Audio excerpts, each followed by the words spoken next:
Madinah Institute for Leadership and Entrepreneurship, MILE. Hello, my name is Gordon Tredgold and I'd like to welcome you to my presentation, which is called Leadership. It's a marathon, not a sprint. The goals of this presentation are to help you understand what leadership, in my opinion, is really about. It's to learn some powerful techniques and how to apply them, to see the impact of those techniques and understand the power that leadership has, and hopefully this will then help you become an inspiring leader. Now, before we start, I'd like to tell you a little bit more about myself. There was an awful lot covered in the introduction, but I have been working in leadership for 20 years, predominantly in IT. I've actually lived and worked in 6 different countries, and for the last 10 years I've managed large global teams, upwards of 1,000 people, and those teams have been in the Middle East, Europe, Africa, Asia, Latin America, Europe and the US. And I've worked in just about every single sector, as mentioned in the introduction. And the approach I'm going to talk about, I've been successful with this approach, and I've seen it successful in all of those environments. This approach works everywhere. It works on a company level, it works on a departmental level, and it will even work on an individual goal level, which it did for me when I ran my first ever marathon. Now, I have a very simple approach to leadership, and it's one that has been very effective. It's allowed me to run $100 million projects and deliver them successfully. It's let me lead $200 million departments, annual budget of $200 million, drive significant change programs, and also achieve a number of personal goals. I love simplicity. It's one of my defining principles. It's one of my defining characteristics, actually. And I love simplicity because if we can keep things simple, then we can explain it clearly. If we can explain it clearly, people can understand it, and when they can understand it, then they can use it. And if you follow this approach that I'm going to present, you can become an inspiring leader.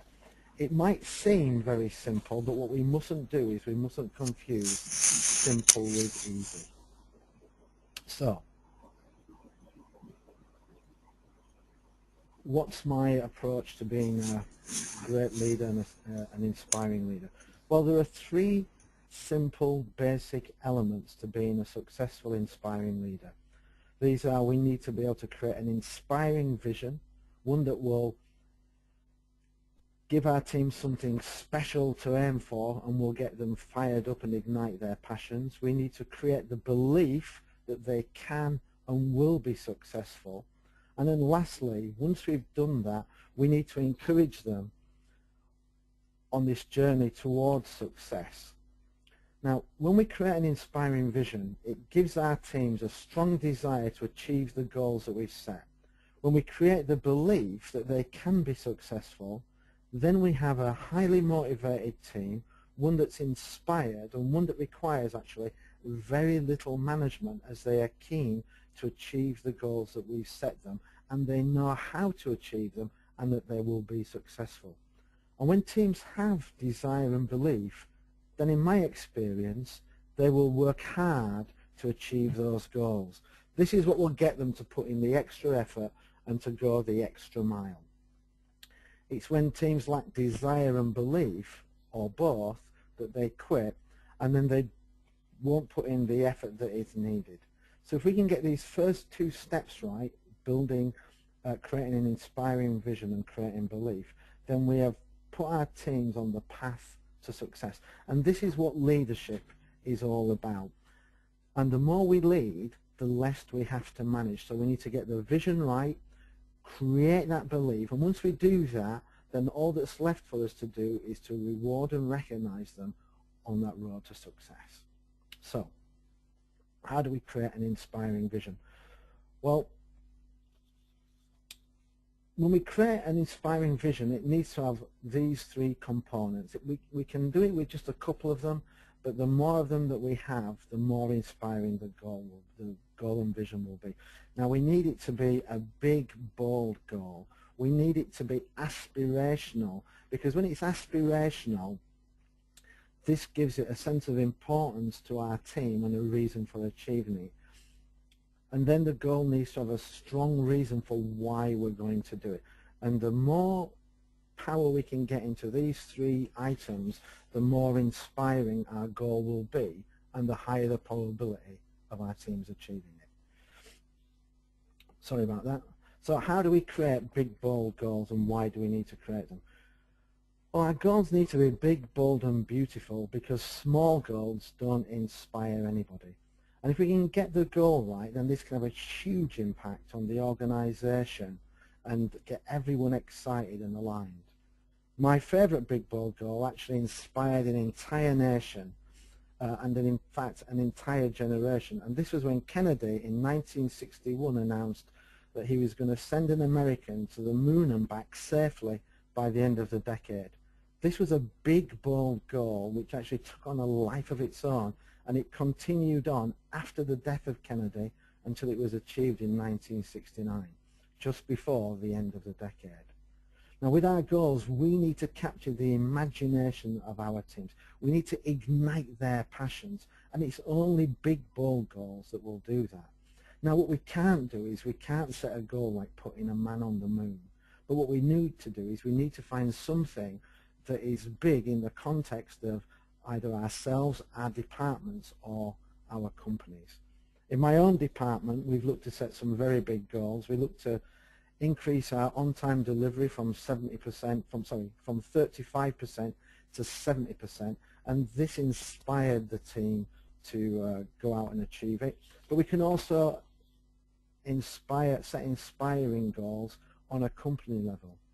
With one of the clients that I was working with, we were discussing the goals for that company, and what we found was that after doing some analysis, every department had different goals, and not only did they have different goals, some of the goals were conflicting.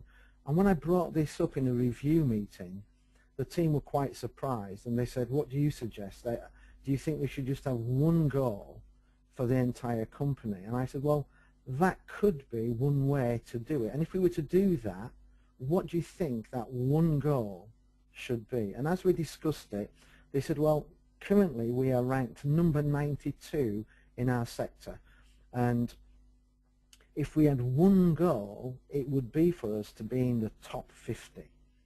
And as we started to talk about that goal and how we would look to achieve it, you could really feel the energy in the room as the team became excited about the thought of going from number 92 to number 50. And this is the excitement and enthusiasm that we need to create within our teams. And when we do that, it will really inspire them, and as I said, make them go the extra mile and put the extra effort in. Now, one of the big examples that I'm going to go through in this presentation, I'm going to keep coming back to, is that one of the companies I worked, our CEO set as a target of 40% increase in profits for the entire company. That's right, a 40% increase. This is a significant increase in our profits. What we had to do was to drive our profitability up from 14% in 2008, sorry, 10% in 2008, up to 14% by 2014. Now, this was a very big goal. A lot of the markets didn't think we could achieve that goal, but our CEO was very confident, and this was what we set as our goal. Now, once we've got a big, bold goal, we need to see how we can make the goal aspirational, because the more of these components we can attach to our vision, the more powerful it will be.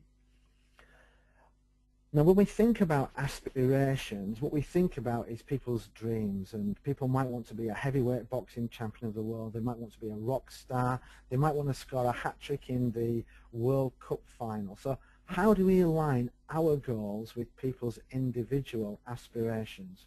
Well, according to Maslow's hierarchy of needs, one of our basic needs is esteem, the need to be recognized by others, the need to achieve things. So when we set up our vision, what we need to do is we need to ensure that we include our teams within that vision, that it's not just about us, and that it's clear how this will be their success and how they will be recognized for the achievement.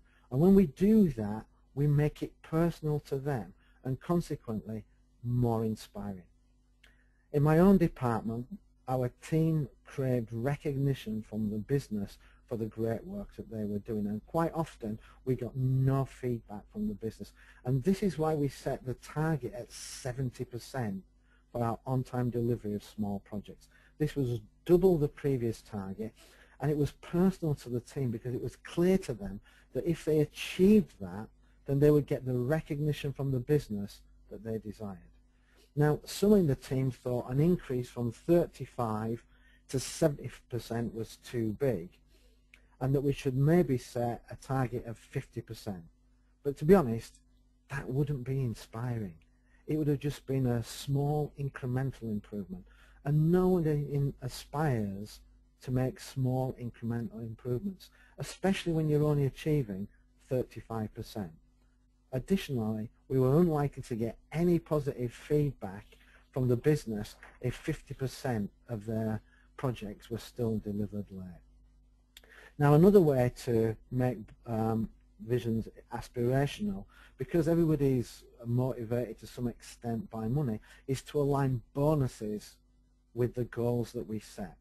And when we assign bonuses, it shows that the goal we're looking to set is important for the company, and also that they will be financially rewarded if they do that. Now, this will motivate people, but actually, in my opinion, whilst bonuses are very interesting, actually helping people achieve something special is much more aspirational.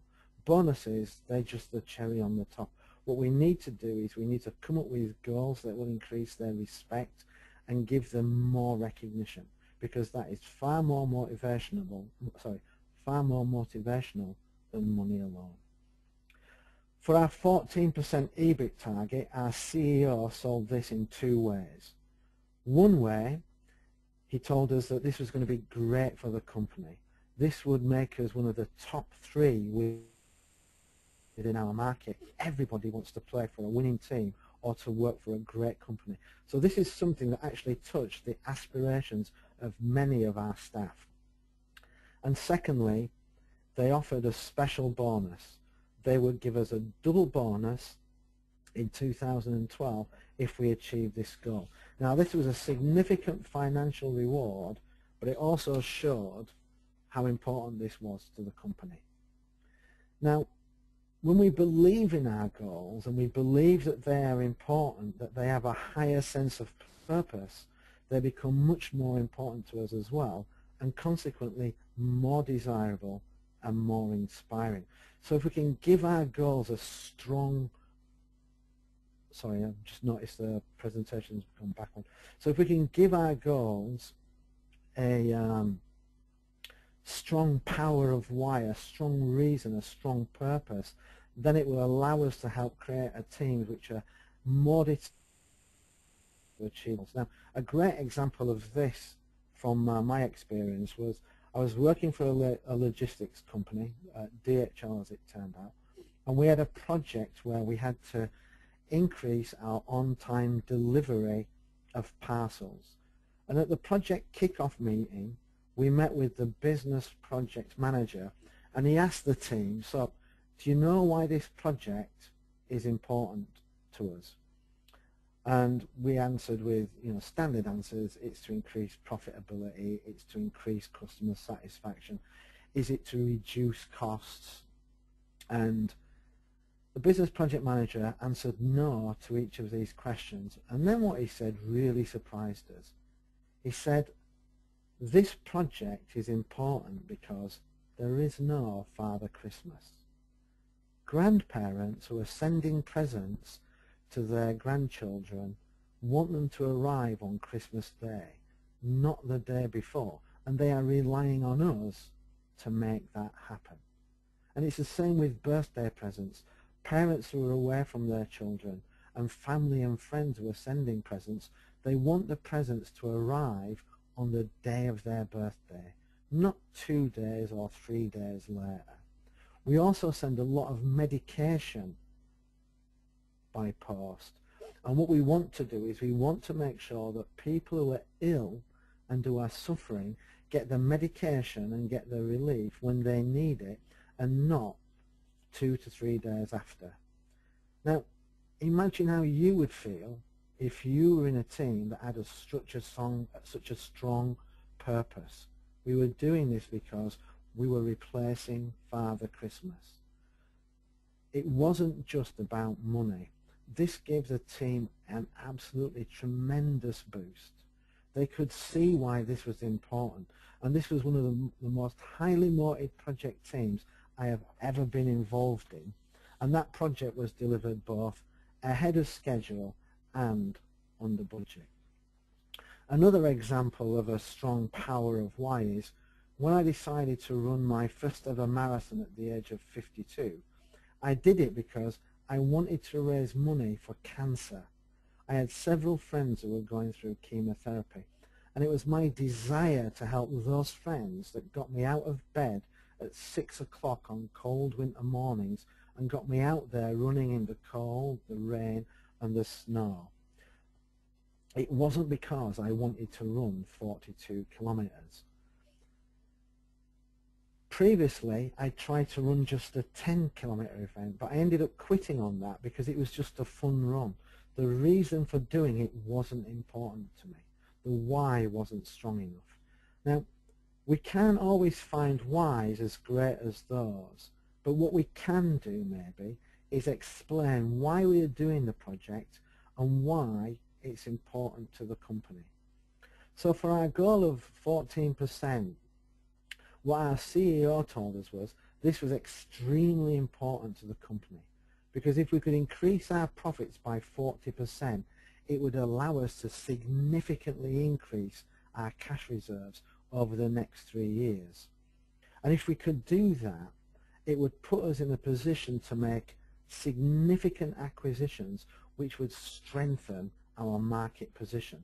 And if we didn't do that, it would potentially make us vulnerable to takeover. So this now wasn't just a goal of achieving 14% to make bigger profits and to make our owners and shareholders richer. It was about much more than that.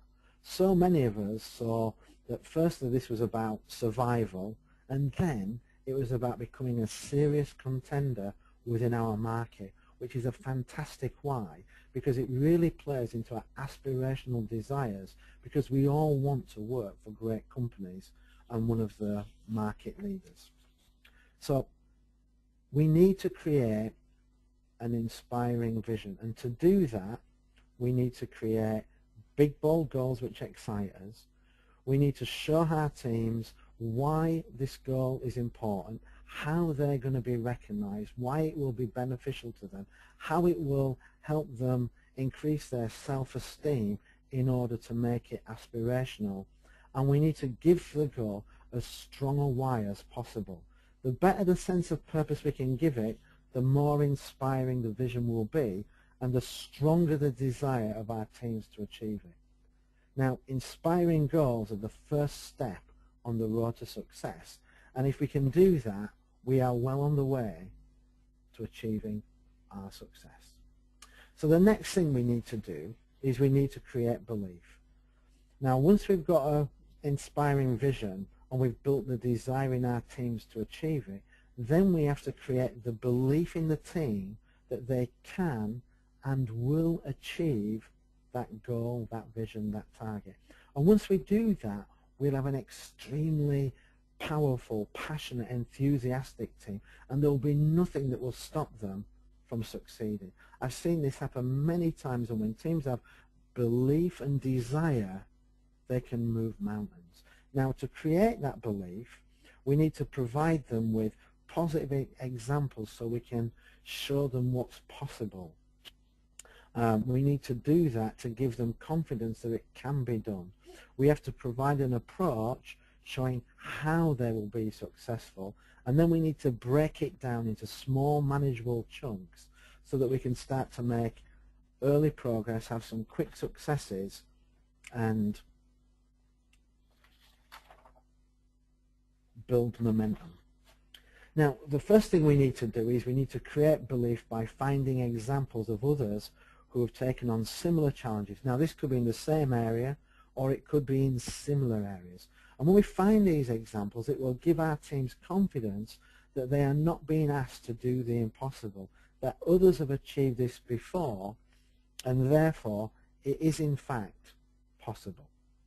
When I decided to run my first marathon, what gave me the initial belief that I could do it and that I would be successful was a gentleman called Faruja Singh. He's a 100-year-old Indian gentleman who completed the London Marathon at the age of 100. Now, it took him 7.5 hours to do it, but that's irrelevant. What I needed was belief that I could do it. And when you see somebody who is 100 years old doing it, then I could no longer use my age or my lack of fitness as an excuse, because I'm definitely fitter and healthier than a guy who's 100 years old. So now I believed that my goal of running a marathon was possible.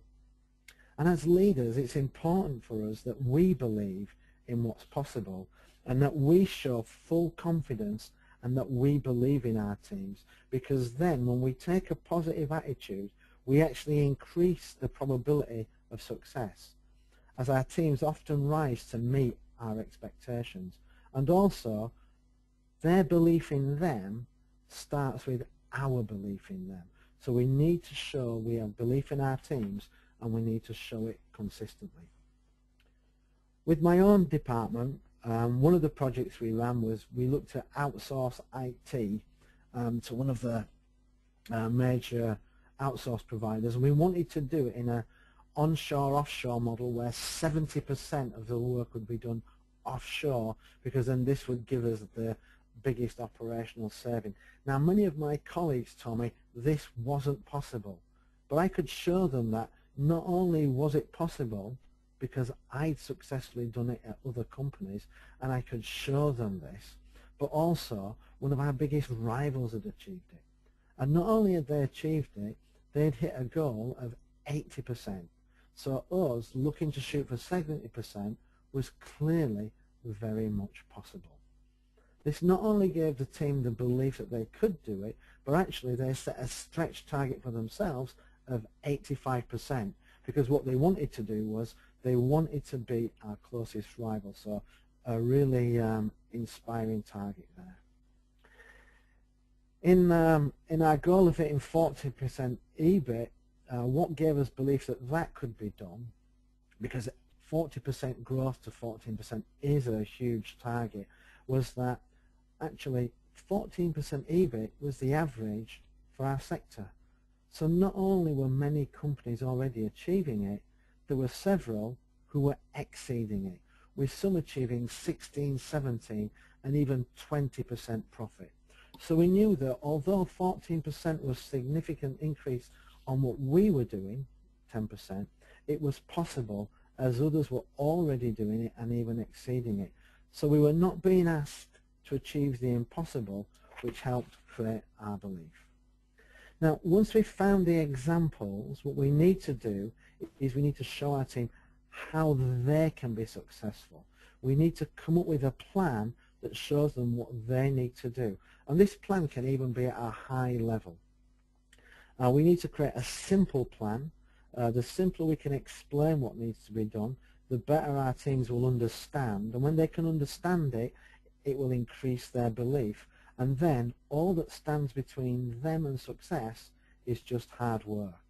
And in my experience, teams are not afraid of hard work, especially when they believe it will end in success. Now again, coming back to my marathon, when I decided to run the marathon, I found a training plan from Virgin, and this was a very simple plan. This plan required me to run 5 days a week, and in the first week it just required me to run 15 minutes a day. Now, even though I'm 52 and I wasn't very fit, even I could run for 15 minutes a day. And then what the plan did, it increased the running by 10 minutes every week. So the first week you would run for 15 minutes, the second week your longest run will be 25, and then 35, 45, and over a period of 24 weeks it quickly built up to 4.5 hours, and that's long enough to be able to run a marathon. Now, by starting with 15 minutes, I knew I could do that, and with a 10-minute increment I knew that I could do that. So I believed that I could follow this plan and I would be successful. And not only did I believe in this plan, but also two of my best friends who were also non-runners, when I talked to them about the plan and explained it to them, they actually felt that they too could run a marathon, and they joined in the training. Now, for my team, when we were looking to increase our on-time delivery of small projects from 35% to 70%, whilst this was a big jump in performance, we'd actually done some analysis of why projects failed, and what we found was 40% of the projects failed because we started them after the due date. And this was all down to bad planning. We didn't know what was involved. We hadn't done the correct resource planning, so we didn't know if the resources were available. Commitments were made before we knew whether or not we could actually deliver the project. So now the team knew that by fixing this planning, by making commitments based on full information, we would be able to commit to dates that we could achieve, and this gave them a tremendous sense of belief that we could now achieve that 70%.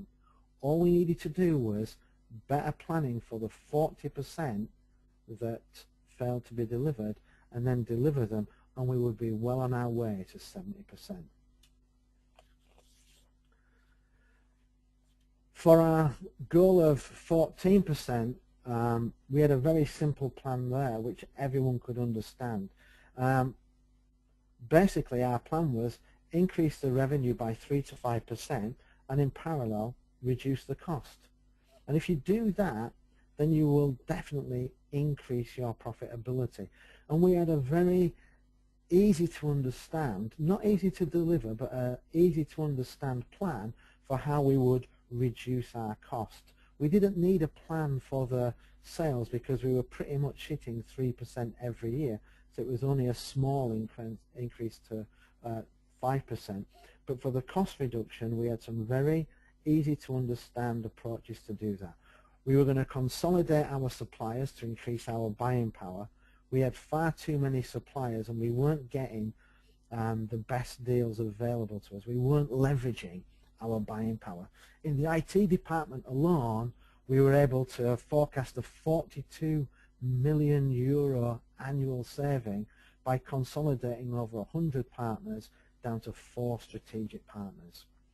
We were also going to consolidate our back office operations into shared service centres, and we wanted to look at rationalising our manufacturing footprint. We had too many production plants, and what we could do is we could merge 2 or 3 of these plants in various areas, which would allow us to maintain our delivery capability but do it at a much lower cost.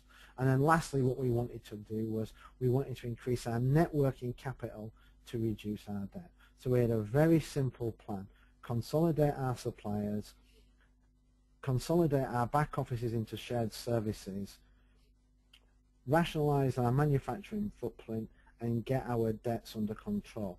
Now, whilst none of these are easy, everyone could understand what they needed to do and what their contribution was, and then this helped us get belief in the plan. Now, once we've got belief in the plan and we have examples, what we need to do is we need to break that plan down into small chunks. We need to break it down into manageable pieces. We need to take an eat the elephant approach. You can't eat an elephant all in one go, and it's the same with big, bold, beautiful goals. Like my marathon training, take it one run at a time, just focus on completing today's training, think about the 15, 10 or 13 minutes I was going to run. Don't think about the 42 kilometers that you need to run in 6 months' time. Just think about today. And one of the advantages of doing this is that it allows us to create some quick wins, which will then provide us with positive feedback, which we can share with our team, and we can reinforce the belief that we will be successful. For me, being able to tick off training days and see me complete the training plan was massively motivational. I believed in the plan and I could see that I was achieving it. So we have to identify some quick wins. We have to build in some early successes so that we can create a positive start and then build some momentum. For our 3-year plan for 14% EBIT, we broke this down into 12 quarters. And for each quarter we had targets and milestones that we set for each quarter. And these targets increased slowly up to our 14% overall target, which we would hit in 2012. Now, whilst we had the overall goal in mind, our focus is all about hitting this quarter's target. Our CEO told us repeatedly, if we hit our quarterly targets, then the overall result will take care of itself. Now, by doing this, we could make small improvements, have small successes, and then we could see that we were ultimately going to achieve our goal. What we couldn't do was we couldn't hit 14% in that first quarter. So, just to recap, we need to create belief, and we do that by giving examples of others that have done this before. We need to show the team a simple plan that will show them how they will be successful. Remember, simple is not the same as easy, but if we can show a simple plan, one which we can communicate clearly and easily, then this will increase the confidence of our team. Then we break it down into small, manageable, bite-sized pieces, and this allows us to create early successes, provide positive feedback, which will then reinforce belief. Now, once we've got our inspiring vision, one that excites our team, and we've got a plan that we believe in, all we need to do now is reward and recognize our team on that journey, because we're perfectly positioned to be successful. The only thing left for us as leaders to do is to provide reward and recognition. Keep our teams motivated and focused on the journey to success.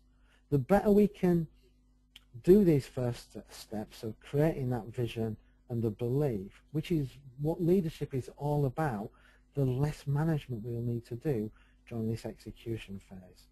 The better we lead, the less we have to manage. Now, in order to provide reward and recognition, we need to have a good performance measurement system, one that allows us to track and communicate our progress. We also need to set up positive competition between our teams, one that's going to foster collaboration and cooperation, and then we need to encourage collective improvement by sharing of best practices. And if we can do that, then we will create a culture of success which will be sustainable, because success breeds success. Now, I'm a big fan of reward and recognition. I strongly believe that if we can get this right, then we can really encourage the right behaviors in our teams, which will lead us to sustainable success. Remember, what gets rewarded gets repeated.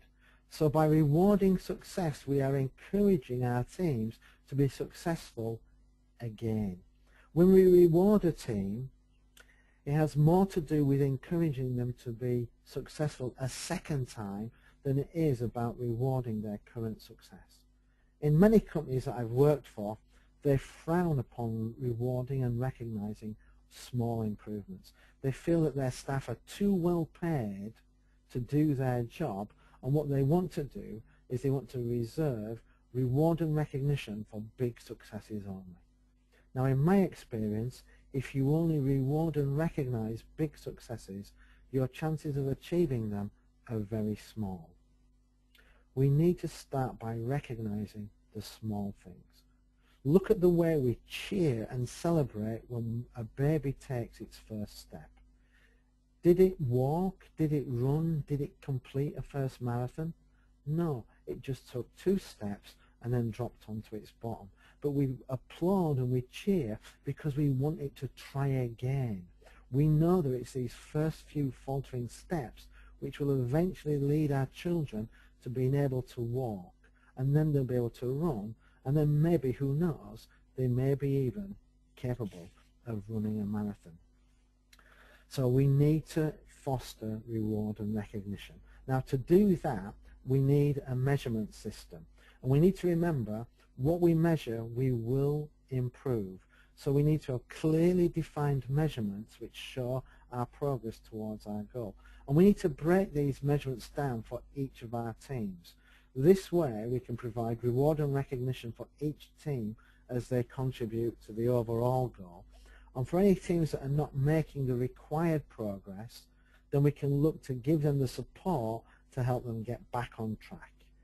We need to have regular progress meetings, and in my opinion, minimum monthly, with our teams and our department heads in order to monitor progress, to discuss it and to see where we are. And then we need to have minimum quarterly meetings with our entire organisation to communicate the progress towards our targets, because this allows us again to reinforce what our goals are and to provide positive feedback, i.e. the recognition on the progress that we are making, and then this will motivate our teams and keep them focused on the goals. Now, we need to make sure that our measurements are accurate, because any discussion we have has to be about performance and not about the accuracy of the measurement. And we need to be clear about what it is we are measuring, because we need to be focused on the right things, and we need to be sure that our performance and our progress will be reflected in our measurement, and that our measurement reflects our performance. For my team's goal, when we set the target of 70% on-time delivery, we actually discussed that with the business. And we did that because we were looking to get positive feedback from our business partners. So we needed them to help us define the goal and agree what success looked like, so that then when we achieved that success, we could be confident that we would get the feedback and the recognition that we were looking for. Prior to that, not only were we delivering a rate of 35%, but nobody really knew what the measurement meant. We didn't know whether it was the software has been tested, we didn't know whether it was just in live, we didn't know whether it was available for use. All we knew was that 35% targets were being achieved for something. So it wasn't really a valid measurement. It was just a meaningless number. Now, for my marathon training, I used Nike Plus so that I could record the times and distances that I was running, because I wanted to be sure that I was making my progress every single week. I wanted to be clear that I was extending the times that I was running and also the distances, and I needed a recording system that would do that. And as I saw my times and distances increasing, this encouraged me to continue, because I could see that the plan was working. This reinforced my belief that we could do this. For our company goals of 14% EBIT, we had very simple key performance measurements. These were organic sales growth and 14% EBIT margin. And as these two targets were published as part of our annual results, we knew that they had to be accurate, and we used the same numbers as were externally communicated. And this target, it was broken down by business unit. So we had 3 main business units, and each of those business units had the exact same target, but it was personal to them. Each one had to achieve 14% margin, so that collectively our company would achieve 14%. Now, for some of the back office departments like IT, where I was running, we also had our own targets and measurements, net debt, IT costs, purchasing, and these were all measured so that we could see what our contribution was to the overall target. And our CEO presented these numbers every single quarter to the entire organization. He wanted everyone to know where we were in relation to our objective, and he used these to provide positive feedback, to remind us that the targets remained the targets and that we needed to maintain our focus. Now once we've got these targets and we've broken them down by business units, it's actually important for us to set up positive competition. Now positive competition is where the teams both compete with each other but also support each other in the achievement of their goals. And one of the best ways I've seen to achieve this is for teams to have split goals.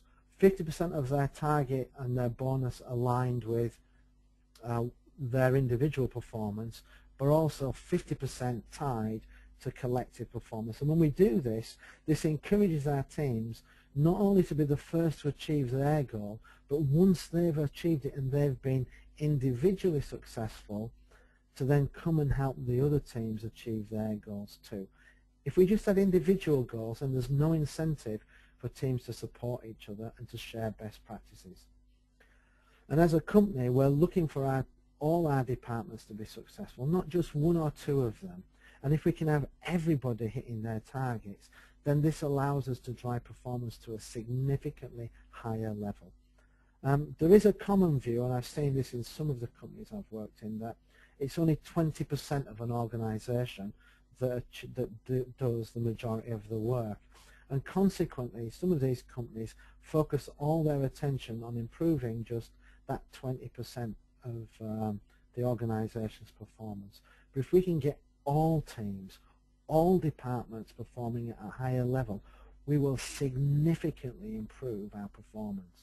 Just imagine the entire organization increases by 10, 20% or 40%. That's going to give us a much bigger overall result than just having 20% of the organization achieving 50, 60 or 70%. So we need to focus on the entire organization.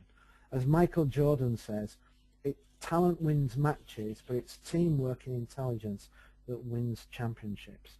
And we are looking to use positive competition to build a strong team ethic. When I ran my marathon, and there was a very healthy competition between myself and my friends, we all wanted to be the first to break a new distance barrier. We all wanted to be the first to run first 10 kilometers, then 20, and then 30, and then 35. And because we were training both collectively and individually, we had plenty of opportunity to really push to break these new barriers on our own. But once we'd done that, once we'd been successful and we were the first to break new ground, then what we did was we came back and we worked with the other teams because we had a very strong collaborative and cooperative team spirit. And once we'd raised the bar for ourselves, we wanted to then help the rest of the others achieve that exact same goal, because our goal was not just for one of us to complete the marathon, but for all of us to achieve the marathon. And we can achieve this in business if we get our bonuses set up right. We need our normal bonuses, and we're doing this for the we did this for our 14% EBIT target. We had our normal bonuses, which were tied to our own individual departmental and our own personal performance. But then we had a second bonus that had been set up to ensure that the team would then work collectively to make sure that as a company we achieved our overall goal. Now, given this was a significant amount of money, you can imagine what the teams did to try and get that double bonus. Whereas previously teams were not interested in what other teams were doing or following them, now they were extremely interested. They wanted to know what best practice was. They looked to find best practice. And other teams, because everybody's performance impacted their bonus, they were happy to share these best practices because the interest was mutual and the benefit was mutual. Now, as Henry Ford says, if we get everyone moving forward, then success will take care of itself. So once our teams get a taste of success, success breeds success, because our teams want more of it. Success is addictive, and we just need to keep raising the bar a little, get our teams used to continuous improvements. And once we achieve that, we have created a culture of success where our teams then start to look for new opportunities for where they can be successful. In my own department, when we set the target of 70%, not only did we hit it, we exceeded it. We actually achieved 81%. And when we did that, the team came to me and they said, can we now set the target of 90% for the following year? They wanted to set a new target. They were now looking for other ways to be successful. We created a department that were not only looking to be successful, but they also expected to be successful, and they wanted to set their own goals, which is a fantastic position to be in. So in order to get reward and recognition right, we need to have clear measurement so that we can monitor our progress. We then use this to provide positive feedback and recognition to our teams. We need to foster positive competition by having this performance broken down at a team level so we can see the individual team level performance, so we can see which are the good teams, and then we can start to share the best practice, because all of our teams will want to be successful. And then as we start to become successful, we will be more successful because our teams will look to make the success sustainable, and they will want to create a culture of success where we look for other areas of success. And I can tell you, in my own department, not only did we look to increase our on-time delivery from 70 to 80%, my team came back with other ideas of where we could improve performance. They wanted to reduce the number of outages in the system, where we're averaging 50 a month, down to 15, because they thought that was possible and that would be a great thing to do. So when we do this, we can really set up a culture of success where our teams start to lead themselves, where they start to set their own inspiring goals because they have a belief in what's possible. So trying to tie it all together now, coming back to the company goal we had of 14% EBIT. Now we had an inspiring vision. We had a goal of setting 14% profit, which was a 40% increase in our current performance. We had bonuses that were aligned with the targets, and we had an additional bonus that if we hit it would be paid to us. We knew that the goal was important for the company because if we achieved it, it would then allow us to not only survive but to become a serious player, as it would give us the finances to make the acquisitions. So this gave us an inspiring vision that we wanted to achieve. We also had belief because although 14% required a 40% improvement, we knew that we weren't the only company that was looking to achieve that. That was actually the average for our market, and a few companies were actually doing better. We had a clear plan for how we were going to achieve it. We were going to look to increase our revenue by 3 to 5%, and we were going to reduce our costs by consolidating suppliers, consolidating our back offices into shared service centres. We were going to rationalise our footprint, and we were going to get our net debt under control. And we were going to do this over a 3-year period, and we were going to break that down into 12 quarters where we would achieve our goal each and every quarter so that we could break it down. And then we had reward and recognition. Every department had clear targets that they were going to be measured against, which if we achieved them would result in us hitting our overall target.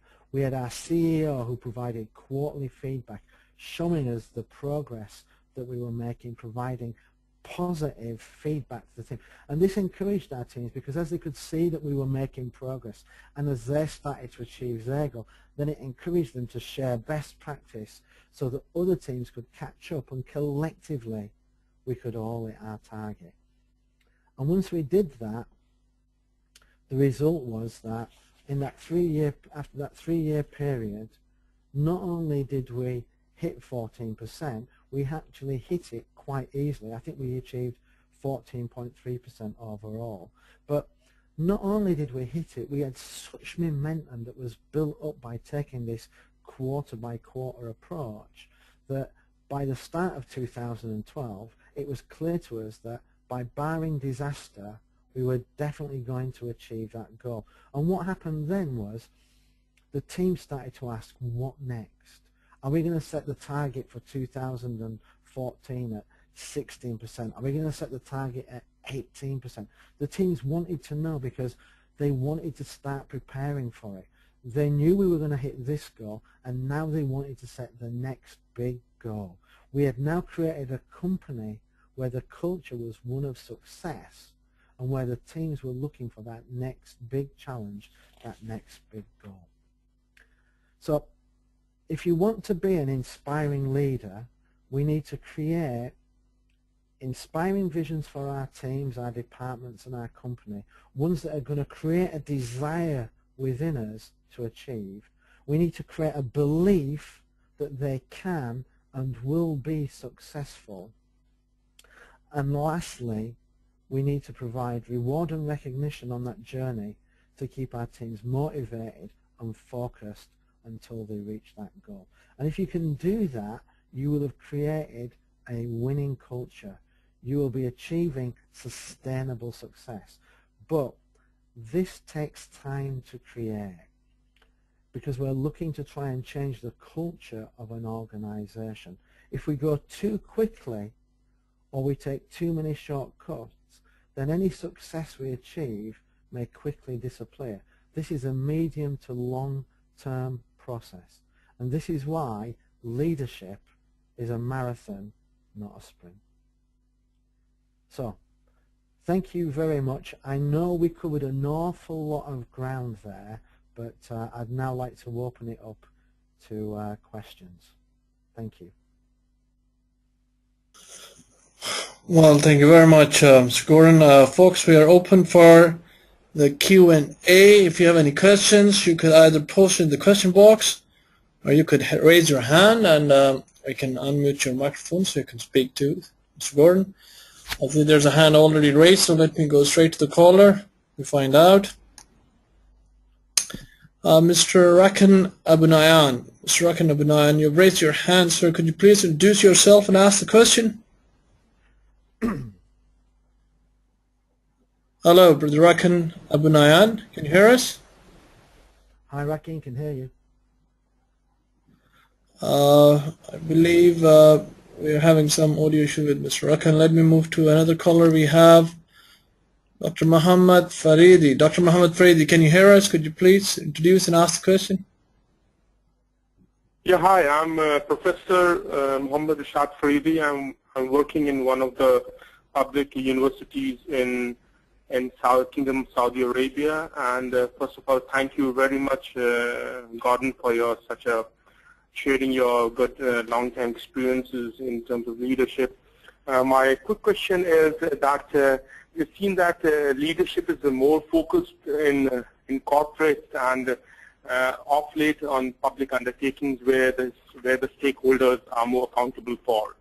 But in perspective of higher education, where like I'm a professor, so in that perspective, how we can improve that administrative leadership in higher education? That's my concern, is because we see that there's not so much, there's no shift or there's no agility in the higher education. So, Gordon, with your good experience, what tips and what suggestions would you like to comment on higher education, how administrative leadership can play an important role, and how we can infuse and imbibe that agility in higher education?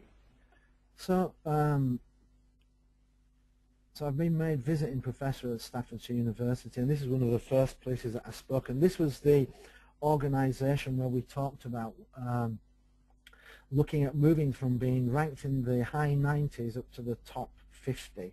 And as soon as we created that that goal of them being in the top 50, when they started to look at that, what they then said was that we need our courses to be more exciting, we need our administration to be better, easier for the students to be able to interact with.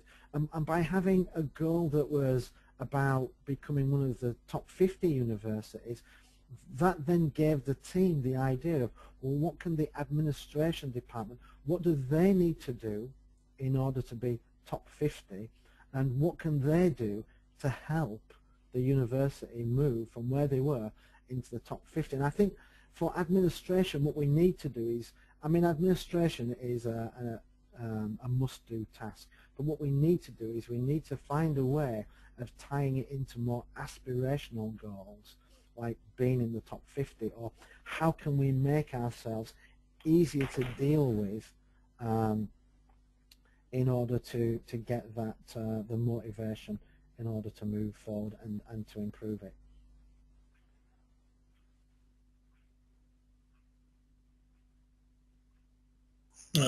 Well, correct. Thank you very much. Thank you, we, Ali, for giving me the opportunity. I mean, as leaders, we need to find these inspiring visions. This is what leadership's about. I understand that administration might not be the sexiest thing in the world, but as leaders, we need to come up with an inspiring vision for them. We are the ones that have to create that passion and get them highly motivated. And we need to, you know, as I say, tie it into other results, increased satisfaction of the users. We have to be creative about how we do that. And I know it's not easy. This is why leadership is a difficult job. okay, well, thank you very much, Dr. Muhammad, for, as usual, for your questions, very interesting ones. Let me move to question box. How can one learn the skill to inspire others?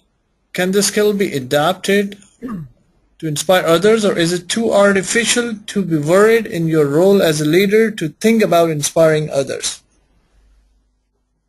So we can there's many ways we can inspire others. We can inspire others by our actions. We can become a good role model. That's, you know, one of my favorite definitions of leadership by John Quincy Adams, when our actions inspire others. So when I ran the marathon, that actually inspired other people to take up running. When they could see that a fat 52-year-old was actually able to run, other people looked to take up running because it created the belief that they could do it. So we can inspire people by our actions, but I also think we need to come up with compelling visions. And I know that this is not a skill that everybody has, but I do think it's one that we can work on, and we just have to be creative. I was in Tunisia last week, and I was doing some work with a group where they wanted to create a leadership development think tank.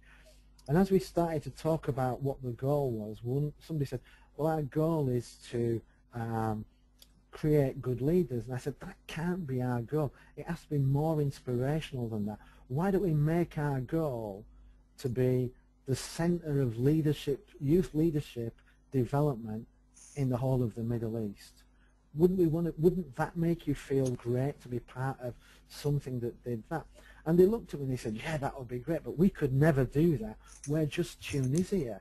And I said, yeah, but think back to your history. 3,000 years ago, Carthage was the center. It was the most powerful city-state in the whole of the Mediterranean. So all you're looking to do now is to retake that position, to be the leaders in the region. You've done that previously as Carthage. Why not do that now as your leadership development organization? Be the leaders in the region. And when we had this discussion, you could see people's eyes light up. And we need to take this kind of poetic approach to setting goals. We need to fire people's passions. We need to create inspiring goals. And I think we can do that. We need to just look at, you know, there's a, if people email me, and my email is, I'm just going to put that up now. My email is on the slide there. If you email me, I've got an entire deck of visions from the Fortune 100 companies. And what you can do is you can actually look at other people's visions. ones that you see as inspiring, and then you can ask yourself, how can we apply that to ourselves? So if you want to be a leadership development organization, why not focus on being the best in your country, the best in your region, the best in your town? And I think this is what we need to do. We need to be really passionate about it. And to do that, we have to be passionate ourselves. So tap into your own passions in order to be able to inspire other people. If we're not inspired, it's very difficult to inspire other people. Okay, another one. A leader who is conceptually interested in inspiring others, but doesn't make time to bond with people. As bonding is a deep emotional connection, but lots of leaders I've come across are only interested in getting to know you based on your role in the organization rather than me as a human. Yeah, well, that's not going to work. When we look to inspire people, it's not just about the vision, it's about the plan, it's about the, as I mentioned, it's about showing people how, it's about providing feedback, positive reinforcement of the goals. And the only way you can do that is by getting to know the people, getting involved with them, and having a good communication dialogue. Leaders who choose to lead from behind the desk and are only interested in knowing what your job is about, in my opinion, by definition, they can't be inspiring leaders. They can try and talk an inspiring goal, but being an inspiring leader is more than just setting an inspiring goal. You have to create the belief in the team. And to create the belief in the team, you have to communicate with them. You have to communicate with them.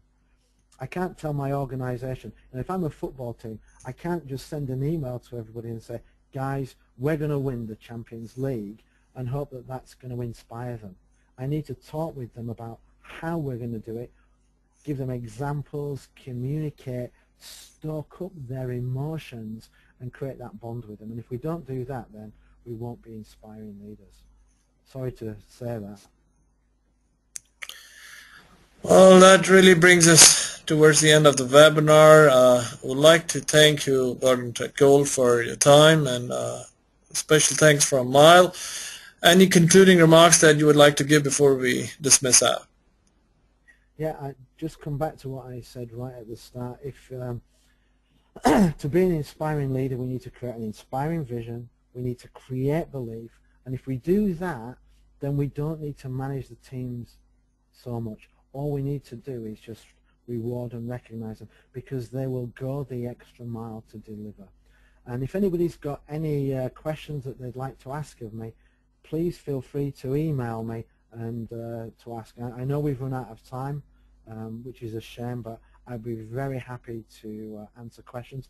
And if anybody wants any help in creating inspiring visions, again, just email me. I love to do this, and I would be very happy to be involved. Well, once again, thank you very much, Gordon, and thank you all of those who participated this webinar and for asking the questions. We are recording this webinar, which will be uploaded on Mile Community, which is community.mile.org. So thank you very much once again, Gordon, and thank you all of those. You all have a good day, good afternoon, good evening, wherever you're calling from. So I'm going to end this webinar. So wassalamu alaikum. Madinah Institute for Leadership and Entrepreneurship, MILE.